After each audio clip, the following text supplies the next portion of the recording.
Hi everyone, I'm Josh. I'm the Thailand coordinator for Impact Teaching, and I'm going to talk to you today about 5 ways you can make money with your TEFL right now and in the future. Okay, so if you don't know what a TEFL is, you're just interested in learning about it, then let me tell you. So, a TEFL is a teaching qualification that allows you to teach English as a foreign language. TEFL, teach English as a foreign language. You don't need any prior teaching experience, any classroom experience. You can get a TEFL online. We offer TEFLs as part of our courses, but you can find one online. There's many different providers. Some are better than others, so just be careful if you are looking for yourself. It takes not long to complete it. It says 120 hours. You can easily do it in a week or a couple of weeks or even a few days if you're really focused.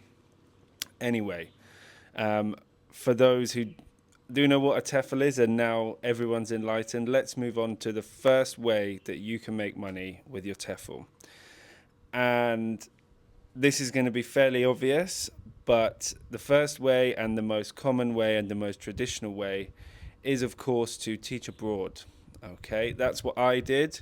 That's what Impact Teaching facilitates. We help people move to China, to Poland, Thailand, Hungary, at the moment, different places in the past and more places in the future. So watch this space. But yeah, so teaching abroad is a very, very good way, not only to earn money, but to have an adventure. Okay, once you've got your TEFL, most of the time you do need a degree in any subject from any university, but a bachelor's degree. And more often than not, you do have to be a native speaker from the UK, US, Australia, etc. But there are some options for Europeans and some other countries as well. So just have a look on our website if you're interested in finding out more about where you could teach. Back to the point. So teaching abroad being the first way and the best way, not the best way, but a really, really good way to make money with your TEFL, because you are moving somewhere new, exciting. I live in Thailand, as you can probably see. I'm not teaching, but I love living outside of the UK, being somewhere where the cost of living's really cheap.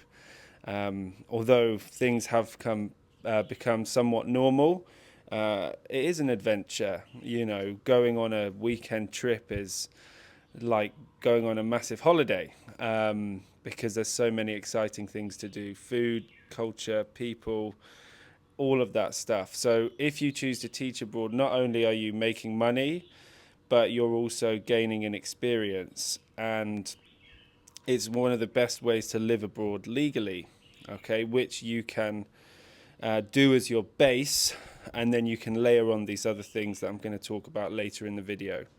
So yeah, teaching abroad, salary, consistent salary. You don't have to worry. If you work, you get paid. If you're sick, you still get paid within reason. So it's a really consistent way to make money with your TEFL, to go and have an adventure and have an experience and develop skills. Salary-wise, is good, because most of the countries you'll be teaching in, whether that's Thailand or Poland, say, both of these and all of the other countries have a relatively low cost of living compared to the UK, to the US, and so on.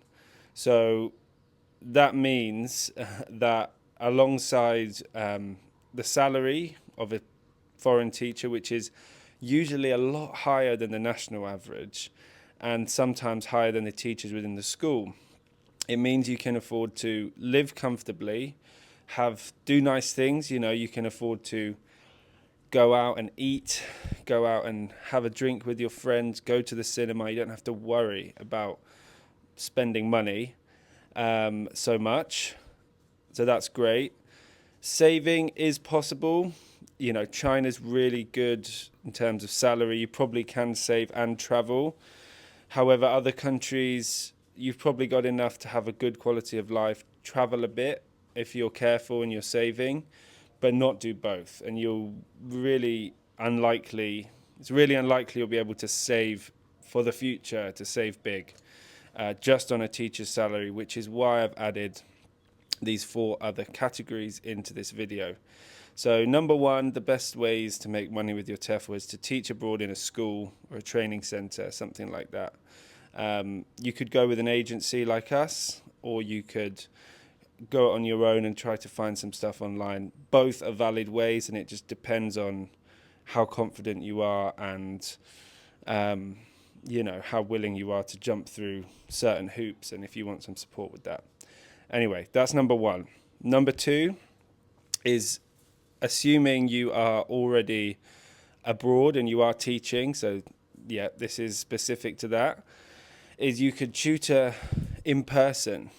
Okay, so usually these are students, kind of could be anywhere from young students to teenagers or older, and you will help them with their English, whether you meet them in a library, in their home, anywhere. And it's fantastic because it's actually another way you can learn about culture, make friends. You know, if you're teaching a student, you'll meet their parents, their siblings, and it's really nice. You often might get a gift or be invited for dinner or to come and stay with them go on holiday, anything like that. So it's really nice in that sense. Obviously, the negatives are you do have to travel, whether that is to a library or to the student's house. I wouldn't recommend having it in your house. You could, but it's nice to have your space and then you go out to teach. And so that is a bit of a drawback. But if you're a really social person and you've got lots of energy and you want to be out the house, it's great because you're really busy. You're always doing something. In the evenings, on the weekends, you're out and about. You can go to the gym after, or go to the cinema, or go get some food, or meet up with friends. So you're already out and you're already living that kind of life. This is fantastic. How to find this kind of work? The best way is word of mouth, okay? Speaking to people at your school, parents, neighbors, things like that. There are opportunities online, but it's better to be, you know, found through your job as a teacher. That's the best way. With that in mind, you have to be careful with your school, okay? Because your school may not allow you to do it. They may not approve of it because of the visa issues, legalities.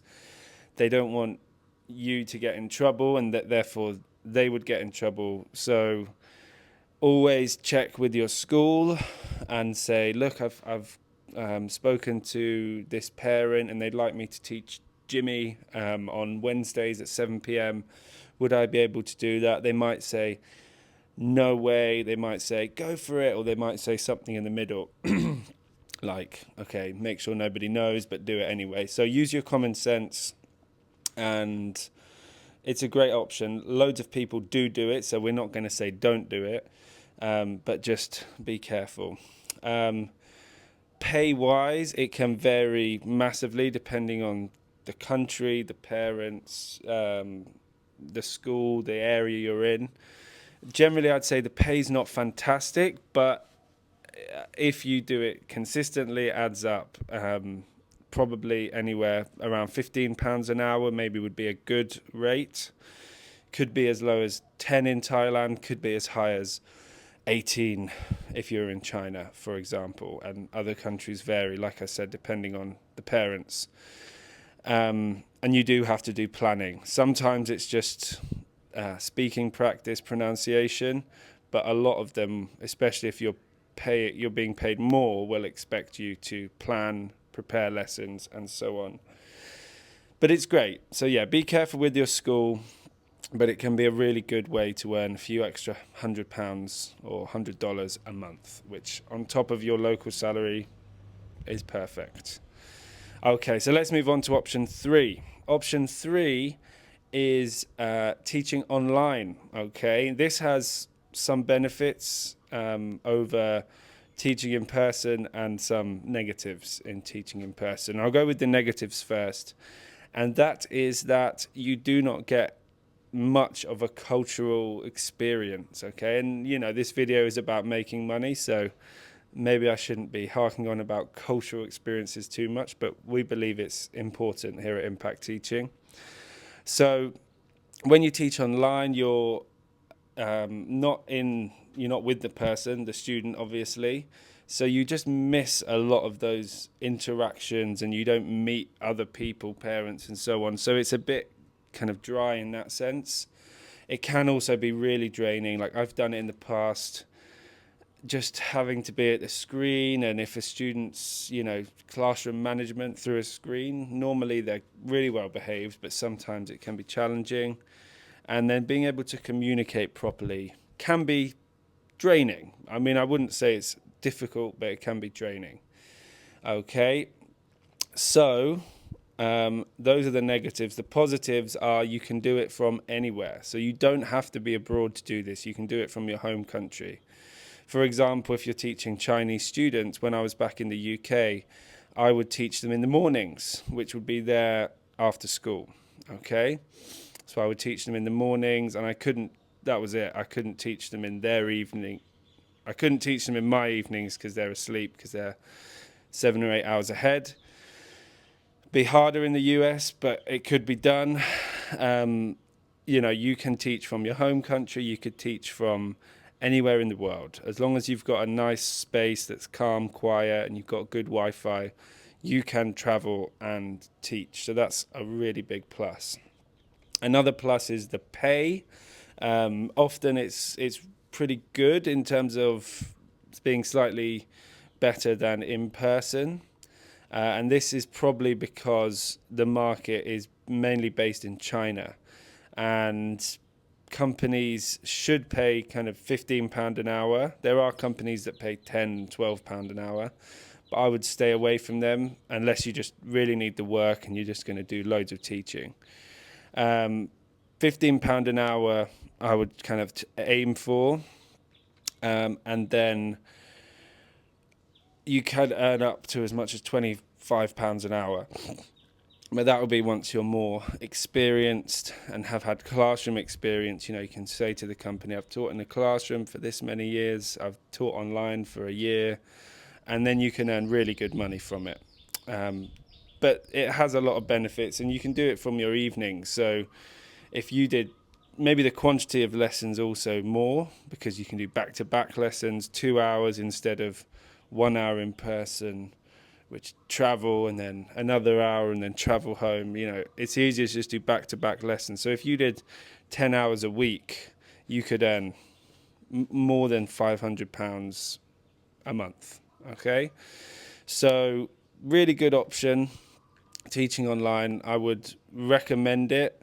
I've done it, and it's really useful, and it really tops up that salary. Okay, I'm getting hot, I apologize. Number 3, okay, number 4. 3, 1, 2, 3, number 4. Okay, number 4 is, again, assuming you are already abroad. So the only one here that's really applicable for being in your home country is teaching online. Number 4, you do really have to be abroad. And that's working at summer and winter camps, okay? Doesn't mean they're always in the summer and winter, just depending on the school schedule. And for example, one of my friends worked at a camp in Bangkok with Korean students. So the Korean students were there during their holiday. They were learning English.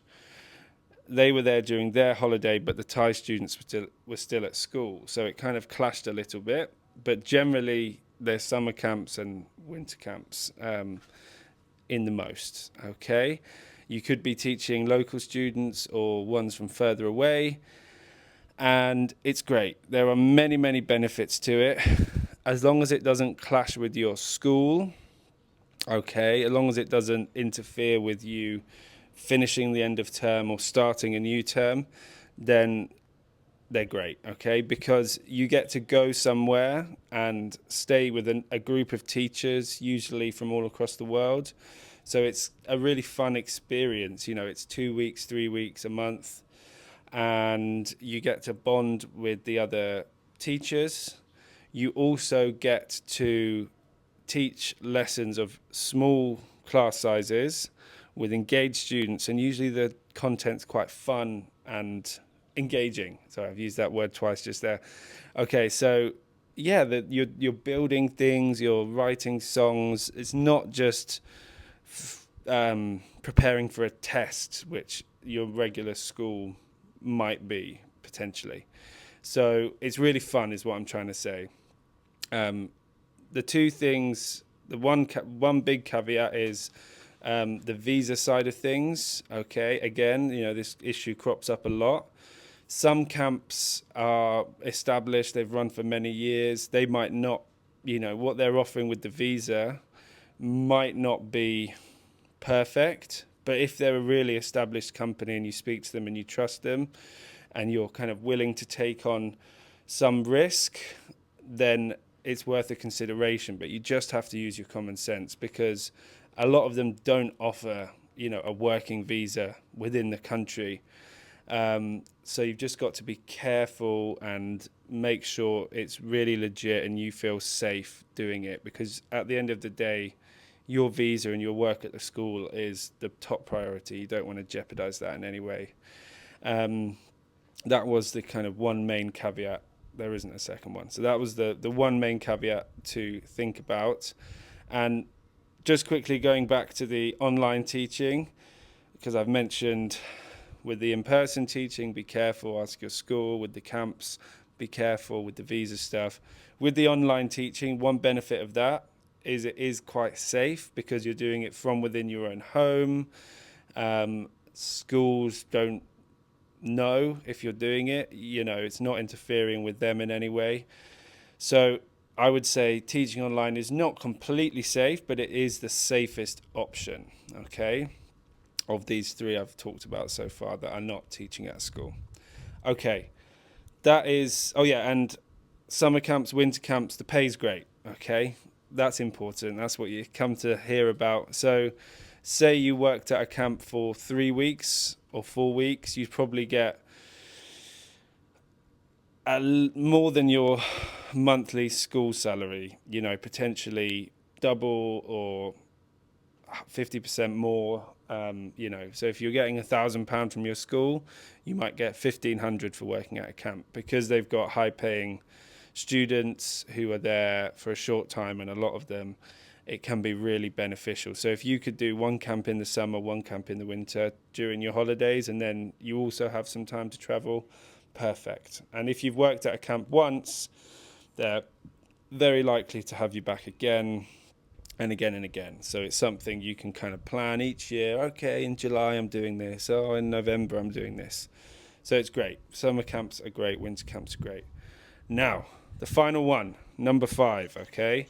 I apologize, this is not a cop-out, but number 5 is all of the first 4 combined, okay? So teaching abroad, doing some in-person tutoring to really get that experience of meeting new people and going to their houses and seeing what life is like, and for the money, of course, but that's a nice aspect of in-person tutoring.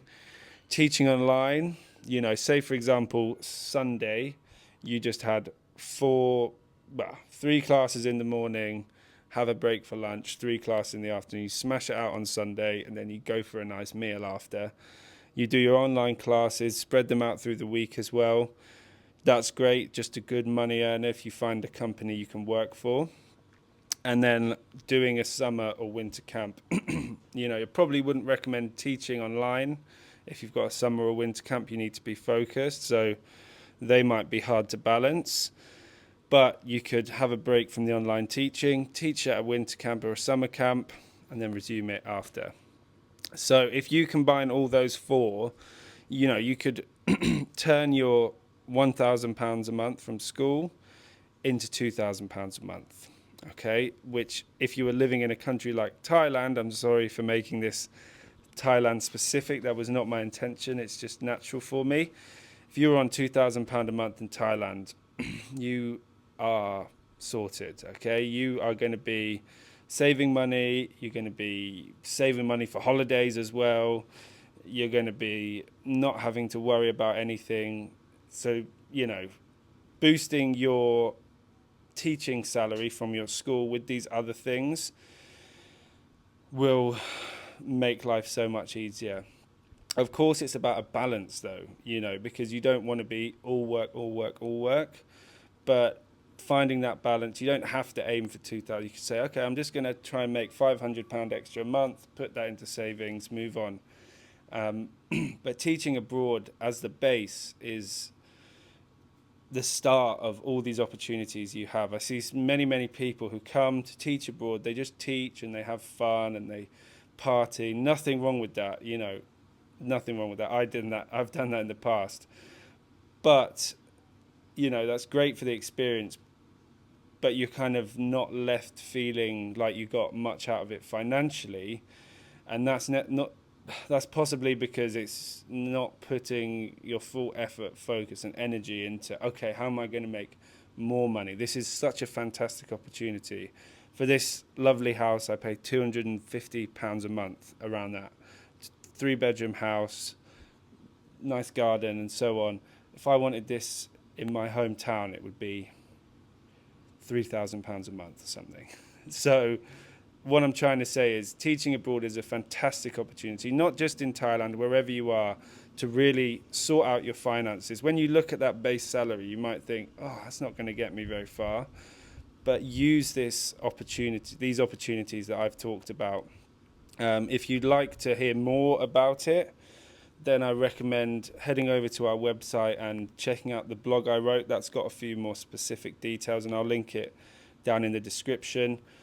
Also, I'll put my email down here, so if you have any other questions about anything, let me know. And if you are interested in that first step of getting some teaching work abroad in a school, like I said, we've been running programs in China for around 20 years. We've got programs in Thailand where I am. I'm leading our Thailand teachers training next month in October 2025, where we've got all our teachers coming to Bangkok. We're going to be training. We're going to be going out to some markets, going to just soak it up. I'm going to be leading that. And then my job here is to support those teachers as they disperse across the country. And Poland is amazing. We've got schools all across Poland. That's a really cool place. Me and Arnold went last year. I can't remember now. Years blur. But yeah, we went recently, and I've been with my friends, and Poland's amazing. And Hungary as well is fantastic. You know, neither of us have been, but we have had lots of teachers who have said they absolutely love it. And more options on the horizon. Anyway, I've waffled on there. I hope you enjoyed it and found some use out of this video. If you did, please give it a like, give us a follow, and share it with your whole family. Okay? All right. Thank you for watching. It's been a pleasure, and speak to you next time. Bye.